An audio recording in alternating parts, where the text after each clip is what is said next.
ایک دفعہ کا ذکر ہے، ایک جادوگرنی نے ایک بہت ہی خوبصورت شہزادے کو اس کی خود غرضی کی وجہ سے درندہ جانور بنا دیا اور اس کو ایک جادوئی گھر میں قید کر دیا، اور اس کو ایک پھول دے کر کہا کہ اس کی آخری پنکھڑی گرنے تک اگر تمہیں تمہارا سچا پیار نہ ملا تو تم اسی طرح ہی درندہ جانور بنے رہو گے۔ جس جادوئی گھر میں شہزادہ قید تھا، اس کے پاس والے گاؤں میں ایک لڑکی جس کا نام بیلے تھا رہتی تھی۔ بیلے کو کتابیں پڑھنے کا بہت شوق تھا اور وہ کتابی باتیں کرتی تھی کہ ایک دن اس کو اس کے خوابوں کا شہزادہ مل جائے گا۔ اسی گاؤں میں ایک شخص جس کا نام گیسٹن تھا، وہ بیلے سے شادی کرنا چاہتا تھا۔ بیلے جب کتابیں پڑھتی تو وہ آ کر اس کی کتاب چھین لیتا اور کہتا، مجھے سمجھ نہیں آتی تم کتابیں کیوں پڑھتی ہو، کتاب پڑھنا لڑکیوں کے لیے صحیح نہیں۔ بیلے کو اس کی اس حرکت پر بہت غصہ آتا۔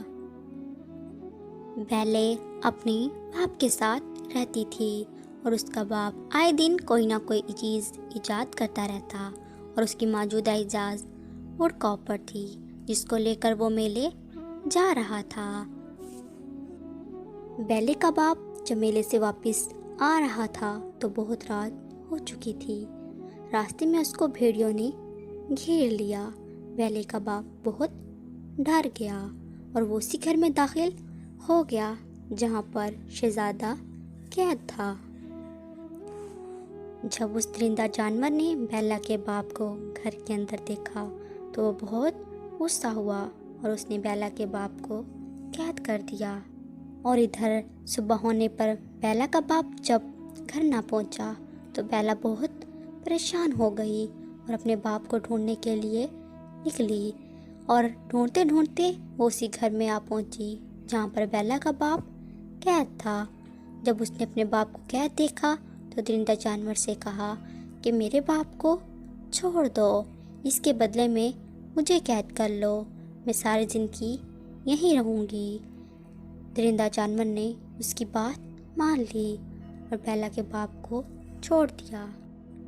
گھر جادوگرنی کا ہونے کی وجہ سے وہاں کی ہر چیز جادوئی تھی اور ہر چیز بات کرتی تھی۔ جب بیلا اپنے کمرے میں اداس بیٹھی تھی تو وہاں پر گھر کی کچھ چیزیں آئی اور بیلا سے بات کرنے لگی۔ انہوں نے بیلا کو تسلی دی کہ تم پریشان نہ ہو۔ پھر وہ چیزیں اس درندہ جانور کے پاس گئی اور کہنے لگی، بیلا کی وجہ سے تم اپنی اصلی حالت میں واپس آ سکتے ہو، تم اس کو کھانے کی دعوت دو۔ درندہ جانور نے اس کی بات مان لی اور بیلا کو کھانے کی دعوت دی، جس سے بیلا نے انکار کر دیا، اور اس درندہ جانور کو بہت غصہ آیا اور وہ بیلا کو دیکھنے کے لیے اس کے کمرے میں گیا۔ جب وہ بیلا کے کمرے میں پہنچا تو وہاں اس نے بیلا کے ہاتھ میں وہی پھول دیکھا جو جادوگرنی نے دیا تھا، جسے دیکھ کر وہ درندہ جانور غصے میں آ گیا اور اس نے بیلا کو گھر سے نکل جانے کا کہا۔ بیلا روتے ہوئے گھر سے باہر نکلی جہاں اس کو بھیڑیوں نے گھیر لیا۔ اتنے میں وہ درندہ جانور آ گیا اور اس نے بیلا کی جان بچا لی۔ یہ دیکھ کر بیلا بہت خوش ہوئی اور اس نے دل میں سوچا کہ یہ اوپر سے ظالم لگتا ہے لیکن اندر سے بہت نرم دل ہے۔ اس دن سے بیلا اور اس درندہ جانور میں دوستی ہو گئی اور اس درندہ جانور کے ساتھ پرندے بھی بیلا کے دوست بن گئے۔ اور پھر ایک دن درندہ جانور نے بیلا کو پھر سے کھانے کی دعوت دی، جس کو بیلا نے قبول کر لیا۔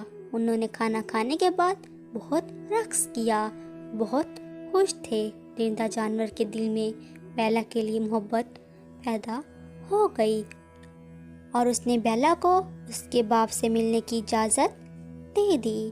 بیلا جب اپنے باپ سے ملنے گئی تو وہ بہت خوش تھی اور وہ اپنے باپ سے اس درندہ جانور کے بارے میں باتیں کرنے لگی۔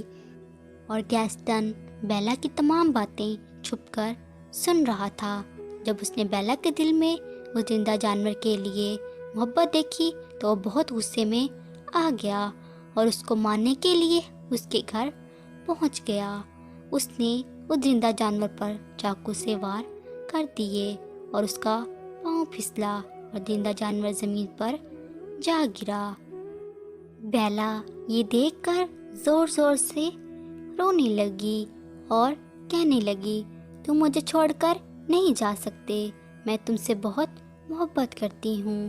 اتنے میں وہ پھول کی آخری پنکھڑی گر گئی، آسمان سے ایک بجلی چمکی اور وہ درندہ جانور ایک بہت ہی خوبصورت شہزادے میں بدل گیا۔